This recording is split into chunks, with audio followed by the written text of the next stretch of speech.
Now let's look at these two streams. Again, in the pure Antioch stream, you start with the Old Syriac, Old Latin. Around 400 A.D., the Gothic Bible was translated by Ulfius, I believe was his name. And then you have the Armenian, the Ethiopic, and the Georgian Bibles coming in that order. And then the Slavonic Bible, I think, was around the 9th century. They actually created a language in order to translate a Bible for the people to read.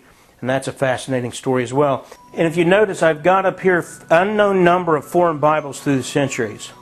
One of the most disgusting things being taught in Christian schools today is, number one, that these are only a handful of Bibles that exist that were given to us from the traditional text, and they downplay the number of translations that came from the true stream.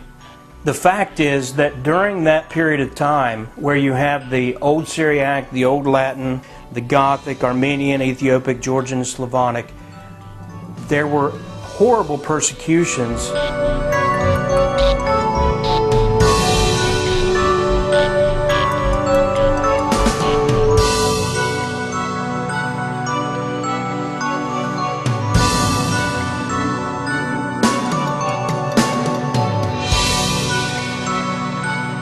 At first it came from pagan Rome, and then it came from the Holy Roman Empire and the popes.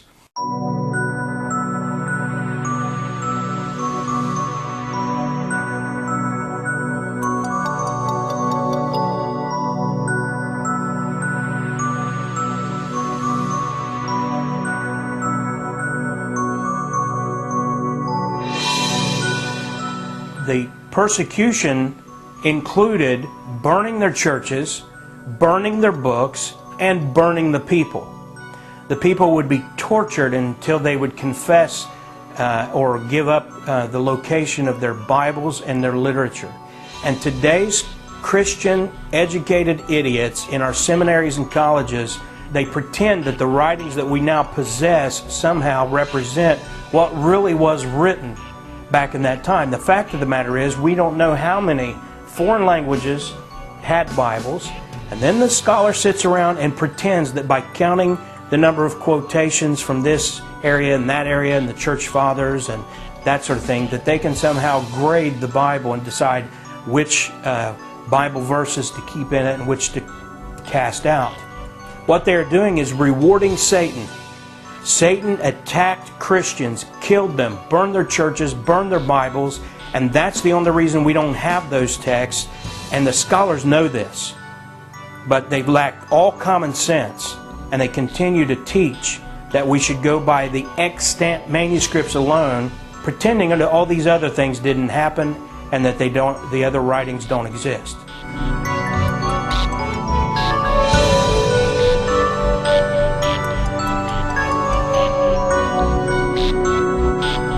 Well, we take into consideration the reality.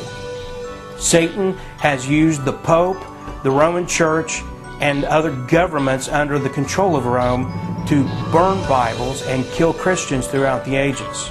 And now that gives us the background we need to understand where the King James Bible came from and where these new translations come from.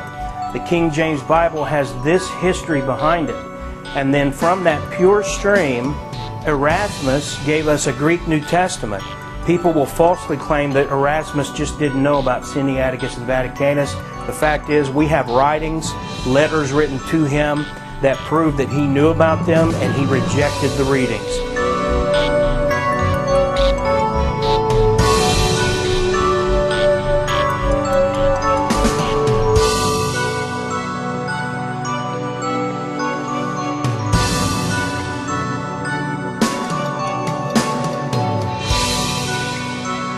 He only used a handful of manuscripts because he recognized those, in his opinion, as being pure manuscripts. And based on those handful of manuscripts that he felt were the purest, then he came up with his version of the Greek New Testament. And from that Greek New Testament and the Masoretic Hebrew text, Luther gave the German world a Bible. And I believe that was around 1560. And that set Germany on fire with the gospel, And then the Roman Catholic Church had not allowed for a Bible in anything other than Latin throughout the Dark Ages. That's why the Dark Ages were the Dark Ages. You study it, you'll find out that Origen and Augustine and Jerome and the popes were basically the reason there was a Dark Ages.